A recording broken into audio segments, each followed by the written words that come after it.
Most people believe saving money is the responsible thing to do. Work hard. Spend less. Put money aside. Repeat for 40 years. Simple. Safe. Almost noble. But there's a strange problem hiding underneath that advice. The people who follow it perfectly often never become financially free.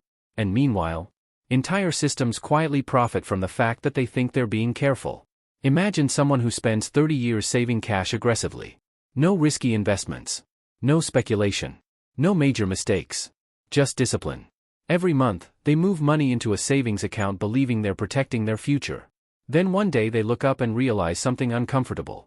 The money is still there. But its power isn't. Because while they were carefully saving, everything else kept getting more expensive.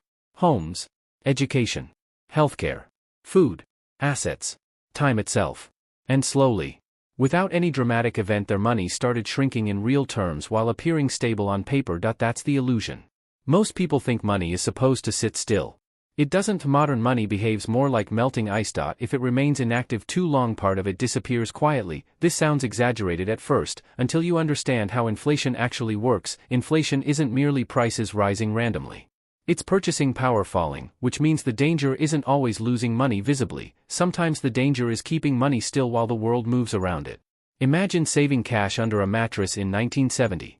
At the time, it probably felt responsible. But decades later? That same cash buys dramatically less. Not because the paper changed. Because the system around it did. Now obviously, saving itself is not bad. Emergency savings matter.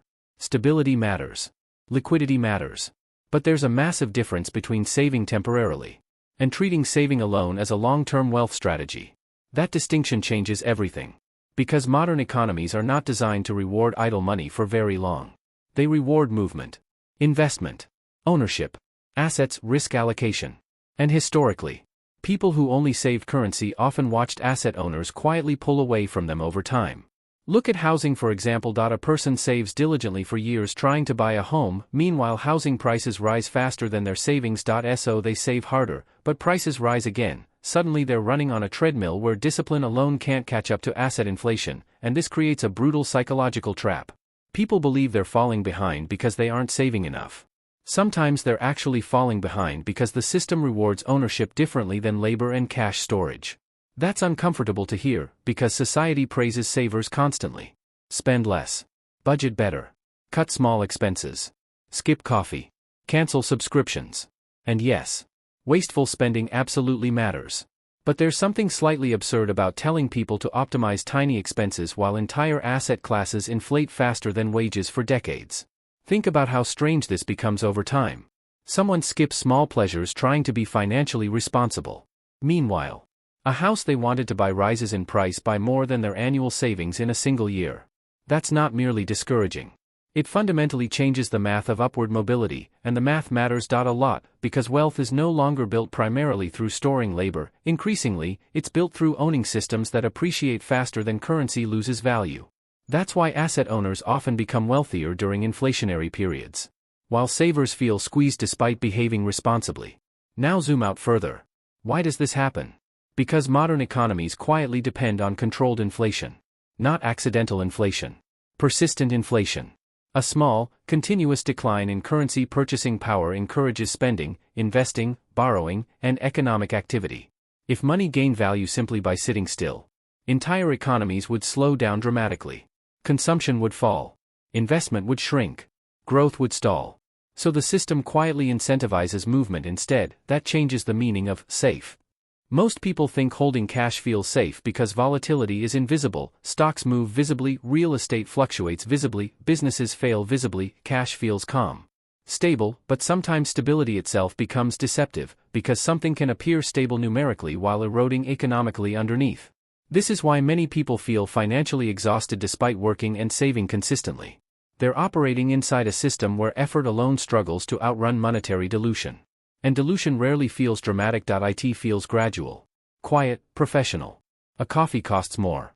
Rent rises again. Insurance increases slightly, groceries edge upward, nothing catastrophic individually. But over years? The accumulation becomes enormous. And meanwhile, salaries often move slower than asset prices. That's critical. Because if wages rise 3% while major assets rise 10%, People technically earn more while becoming relatively poorer in ownership terms. Which creates one of the strangest illusions in modern economics. People feel productive, but financially stationary. Now this is where the conversation becomes psychologically uncomfortable. Because saving money gives people a sense of control. A visible scoreboard. The account balance rises. The numbers look safer. Anxiety temporarily decreases, but emotionally comforting strategies are not always economically effective ones. Sometimes they simply feel safer because the losses are hidden better. And hidden losses are incredibly powerful psychologically. Humans react strongly to visible pain, not invisible erosion. If someone steals money from your wallet immediately, you panic.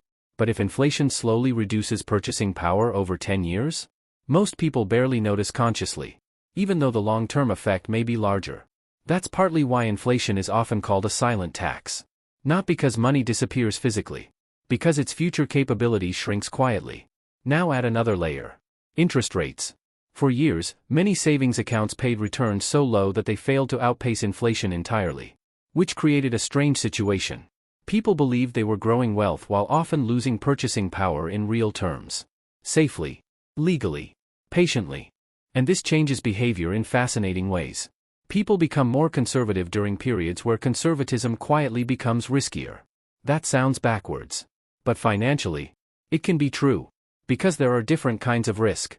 Volatility risk, business risk, market risk. But there's also stagnation risk, the risk that caution itself slowly guarantees mediocrity.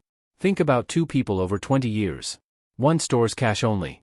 The other gradually acquires productive assets. Businesses, index funds, real estate, ownership in systems generating value. At first, the saver feels safer. Less stress, less uncertainty, less volatility.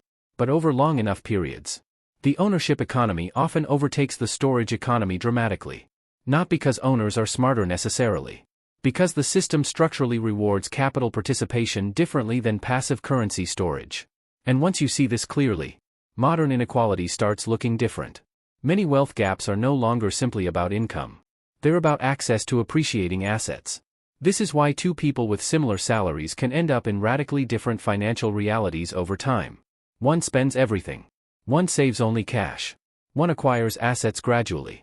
10 or 20 years later, the divergence becomes enormous. Not because of one dramatic decision. Because compounding quietly amplifies direction. Compounding is one of the strangest forces in economics. Tiny differences repeated consistently create massive separation eventually. That's true for wealth, debt, habits, health, knowledge, and especially ownership. Which is why wealthy people often obsess less over saving percentages, and more over acquiring assets that produce future cash flow. That's a completely different mindset. Because saving protects existing labor. Ownership multiplies productive systems. And modern economies increasingly reward multiplication more than preservation. That's uncomfortable because preservation feels responsible. Multiplication feels risky. But over long enough timelines, pure preservation can become a slow form of decline. Now obviously, reckless investing is dangerous. Blind speculation destroys people constantly. Every bubble proves that. Cryptomanias. Housing bubbles. Leveraged gambling disguised as investing. That's not the point. The point is that avoiding all productive risk entirely can quietly create another danger. Guaranteed stagnation. This becomes especially painful during periods of aggressive monetary expansion. When central banks increase money supply rapidly, asset prices often rise first. Not wages. Assets. Which means people already owning productive assets benefit disproportionately. While people holding only cash must chase rising prices afterward. And suddenly the game feels unfair. Because in many ways, it is asymmetrical. A person earning wages trades time for money. An asset owner increasingly owns systems benefiting from inflation, productivity, leverage, and scale simultaneously. One side depends on labor remaining active. The other benefits while sleeping. That difference compounds psychologically as much as financially. This is why many people eventually reach a strange realization. They are not poor because they spend recklessly. They are trapped because labor income alone struggles to compound fast enough against modern economic acceleration. And this explains something else people rarely discuss honestly. Why younger generations often feel financially delayed despite working continuously. Because many entered adulthood during periods where asset inflation dramatically outpaced wage growth. Homes became harder to buy, education became more expensive. Healthcare costs exploded. Rent absorbed larger income percentages. Meanwhile, advice remained mostly unchanged. Just save more. But sometimes the issue isn't discipline. It's velocity.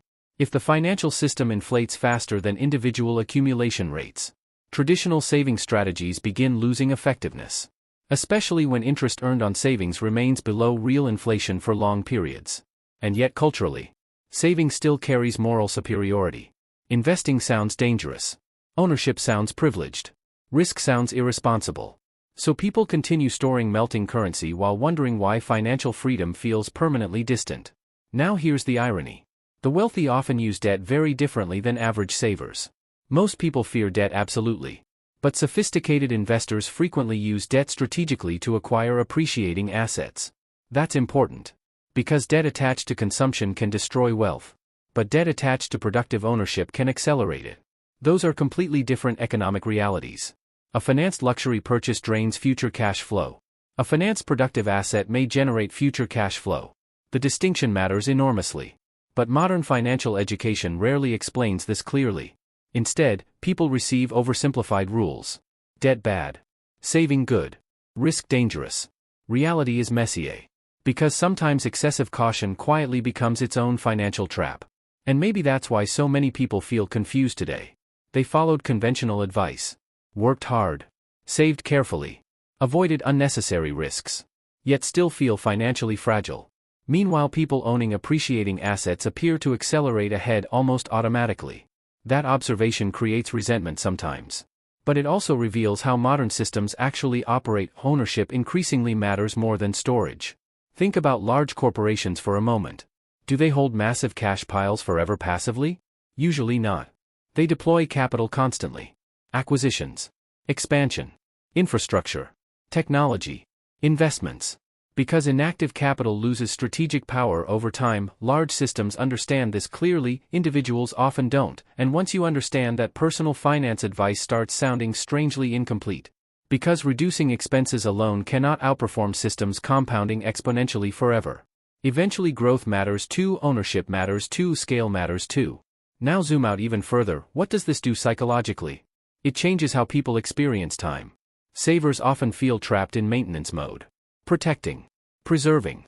Defending purchasing power constantly. Asset owners think differently, they focus on positioning. Long-term leverage, compounding. Cash flow generation. Equity accumulation. One mindset centers around avoiding loss. The other centers around participating in growth. And economies tend to reward participation disproportionately over long enough periods. Again, not always immediately. Not smoothly. Not without setbacks. But structurally. This is why inflation quietly changes human behavior. It pressures people to seek returns higher than currency erosion. Which pushes capital into markets, assets, and speculation continuously. That pressure becomes self-reinforcing. Because once everyone seeks growth simultaneously, asset prices climb further. And suddenly doing nothing becomes economically expensive. That sentence alone explains much of modern financial anxiety. People no longer feel they can simply work, save, and wait safely. They feel forced to optimize constantly. Invest smarter. Learn markets. Understand taxes. Study assets. Chase returns. Because inactivity increasingly feels like falling behind. And maybe that's one of the strangest features of modern capitalism. The system quietly converts ordinary people into reluctant investors just to preserve future purchasing power. Not because everyone wants to become financially obsessed. Because standing still became dangerous. Now obviously, none of this means people should stop saving entirely. That would be reckless. Emergency reserves matter, stability matters. Short-term liquidity matters, but confusing saving with wealth building creates serious problems, because survival money and growth money serve different purposes. One protects you from collapse, the other protects you from stagnation. You need both. But most people only learn the first lesson. Which means they spend decades defending money. Without teaching it how to grow, and maybe that's the deeper issue underneath all this. People think wealth comes from storing value. Increasingly, wealth comes from owning systems that continue creating value while currencies continuously dilute around them, which leads to a difficult question. If modern money loses value slowly by design, if wages often rise slower than assets, and if the financial system increasingly rewards ownership over passive saving, then what exactly happens to people who spend their entire lives believing safety alone will eventually make them financially free?